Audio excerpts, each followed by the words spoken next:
బలవంతులు. ఇప్పుడు పర్సనాలిటీ పరంగా చూసినా, దేని పరంగా చూసినా గొల్యాతు స్ట్రాంగ్ మ్యాన్, బలవంతుడు. కానీ వాడికంటే దావీదు ఎలాగా దేవుడు వాక్కు పొందుకున్నాడు.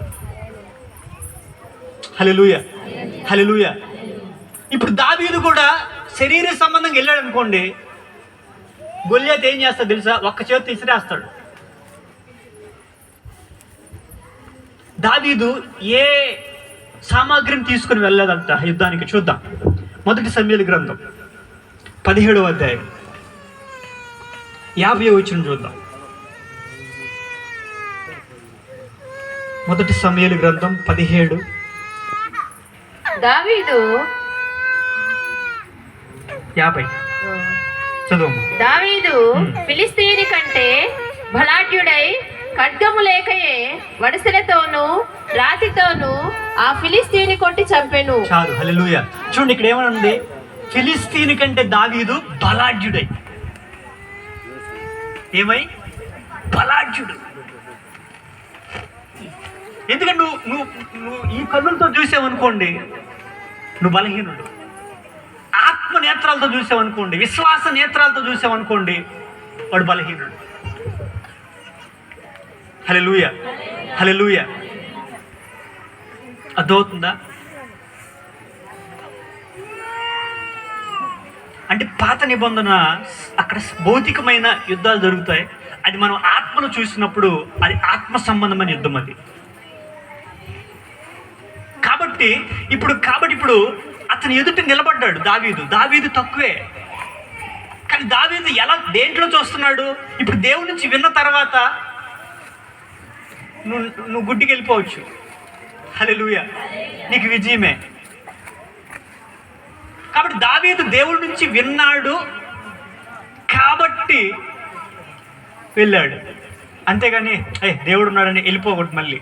హల్లెలూయా, నువ్వు వినాలా, దేవుడి దగ్గర కనిపెట్టాలి. హల్లెలూయా, హల్లెలూయా. కాబట్టి ఆ రీతిగా దావీదు ఏం చేశాడు? గొల్యాతుని జయించేశాడు. ఖడ్గము లేకయే, ఏమి లేక, ఆయుధము లేకుండానే, ఏవేవి ధరించుకోకుండానే, యుద్ధ వస్త్రాలు ధరించుకోకుండానే, చేతికి కత్తి పట్టుకోకుండానే, చిన్న రాయితోటి. హల్లెలూయా.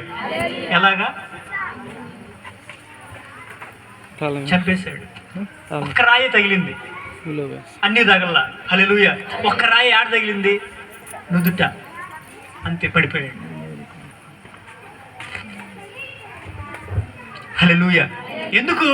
ఎందుకంటే దావీదుకి ఎలా వచ్చింది ఆ ధైర్యము? నీకున్న కష్టాల్లో నీ ధైర్యము బలహీనమైపోతుంది. నువ్వు వెళ్తున్న మార్గంలో నీ కష్టాలు బలంగా ఉండొచ్చు,